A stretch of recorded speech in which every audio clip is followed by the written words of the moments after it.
तो कैसे हैं। एग्जाम को अंदर पटना चैनल पे स्वागत है। रेलवे के द्वारा आपको पता है कि इतना कम पदों का विज्ञापन दिया गया और उसके बाद नॉन आईटीआई और आईटीआई में लेकर के एक अलग ही विवाद हो चुका है और उसमें छात्र काफ़ी ज़्यादा परेशान हैं। वो परेशान होंगे ही, जैसे कि आईटीआई अगर हटा दिया जाएगा तो बहुत ज़्यादा छात्र परेशान होंगे। अब बोलिए कैसे परेशान होंगे। तो अगर आप शिक्षक बनना चाहते हैं, अगर बीएड ही हटा दिया जाए तो फिर आपको कितना परेशानी होगा। उसी तरह जो है, अगर आईटीआई जो है लगातार 2 साल 4 साल से लोग है लगातार आईटीआई कर रहे थे, क्योंकि 2018 में जब फैसला आया कि आईटीआई वाले को सम्मिलित किया जाएगा ग्रुप डी में, ठीक है। तो जब आईटीआई वाले को सम्मिलित किया जाएगा ग्रुप डी में तो बहुत सारे स्टूडेंट जो है लगातार कई कई इंस्टीट्यूट से जो है आपको आईटीआई किए। और बाद में जो है कल एक पता है कि वायरल हुआ है ट्विटर पे, उसमें यह बताया गया है कि आईटीआई वाले को नहीं, मैट्रिक वाले भी इस फॉर्म को अप्लाई कर सकते हैं। तो ये कंपटीशन, एक तो सीट बहुत ज़्यादा कम है, हज़ारों में सीट है, और कंपटीशन कम से कम जो है, कम से कम लगता है कि 50 लाख प्लस फॉर्म गिरेगा, क्योंकि मैट्रिक वाले भी फॉर्म अप्लाई करेंगे और आपको करेंगे आईटीआई वाले भी, जबकि ये बहाली पूरी तरह से आईटीआई का होना चाहिए था। और दूसरी सबसे महत्वपूर्ण चीज़ हम एक बता देते हैं इस बहाली को लेकर के, जो सबसे बहुत बड़ा संग्राम होने वाला है, क्योंकि आपको तो अप्रोक्स सीट आपका 32,000 दिया हुआ है, लेकिन यहाँ पे ध्यान दीजिएगा, एक महत्वपूर्ण चीज़ ध्यान देने का बात है। अगर आप जोन का बात करिएगा तो जोन से आप अगर बाय द मुंबई भरते हैं, कलकत्ता भरते हैं, या जो भी भरते हैं आप है, जो भी कैटेगरी हैं, कैटेगरी में जो है सैकड़ों में आपका सीट बचेगा, किसी में तो लगता है दहाई ही रह जाएगा, ठीक है। तो इसी को लेकर के जो है आपको आरआरबी ग्रुप डी में जो है 1 लाख जो है सीट बढ़ाने को लेकर के लोकसभा में मांग रखा गया है। और उसमें बोला गया है कि हम सभी रेलवे अभ्यर्थी के साथ वर्तमान सरकार द्वारा छलवा किया गया, वर्तमान समय में द्वारा जो है रेलवे ग्रुप डी में 2019 में निकाली गई, और आज 5 साल बीतने हैं, बीतने को है, और वर्तमान 2025 में सरकार के द्वारा मात्र 32,000 की बहाली दी गई है, जो पूरे देश में युवाओं के साथ छलवा किया गया है। वर्तमान सरकार का कहना है कि अब निरंतर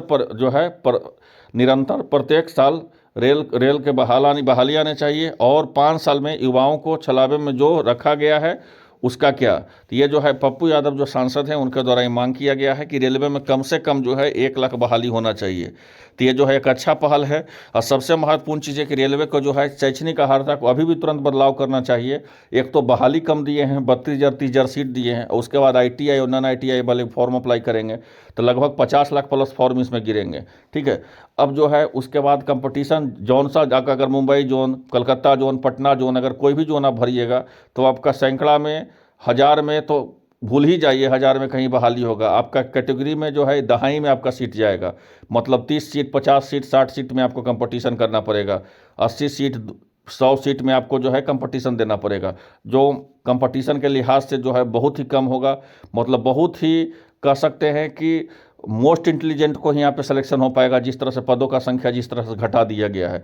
तो पहले तो सरकार से मांग करते हैं कि लगभग 1 लाख प्लस बहाली होना चाहिए, और आईटीआई वाले को जो है शैक्षणिक अर्हता में जिस तरह से किया गया है उसको आईटीआई वाले को जगह देना चाहिए। और इसके लेकर के सुप्रीम कोर्ट में भी जो है आपको मामला चला गया है, और उससे जो है आपका 2018 में जो विज्ञापन जारी किया गया था आपको आरआरबी के द्वारा, उसी पे जो है नोटिफिकेशन पे लेकर के जो है आपको होगा उसमें, और उसी को लेकर के जो है ये 100% मानिए कि यहाँ पे आईटीआई वाले छात्रों का जीत होगा।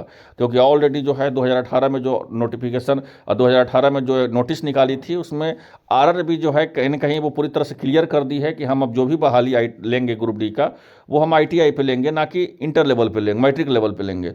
तो इसको लेकर के जो है आपको पूरी तरह से अब कोर्ट जो है तय करेगी इसका दिशा दशा। लेकिन इतना याद रखिए कि जो भी आईटीआई वाले स्टूडेंट हैं उनको कोई भी केस से नहीं जितने से हटा सकता है, क्योंकि रेलवे जो है खुद ऑफिशियल नोटिस पे 2018 का लेटर जो है वायरल हो रहा है। बोलिएगा तो लेटर बोलिएगा तो हम कम्युनिटी पेज में भी डाल देंगे। तो ये जो है इस छात्रों के साथ जिस तरह से छलवा किया गया है, इसको लेकर के जो है आपको रेलवे का इस बात को याद रखिए कि हर हाल में जो है आपको आईटीआई लागू होगा, और पदों का संख्या कम से कम 1 लाख बढ़ाया जाए, क्योंकि इतना दिनों के बाद एक बहाली दे रहे हैं और इतना कम पद, और तो इसको लेकर के जो है सरकार को अमल करना चाहिए, जल्द से जल्द बहाली को इंक्रीज करना चाहिए। तो मिलते हैं इस अपडेट के साथ, धन्यवाद।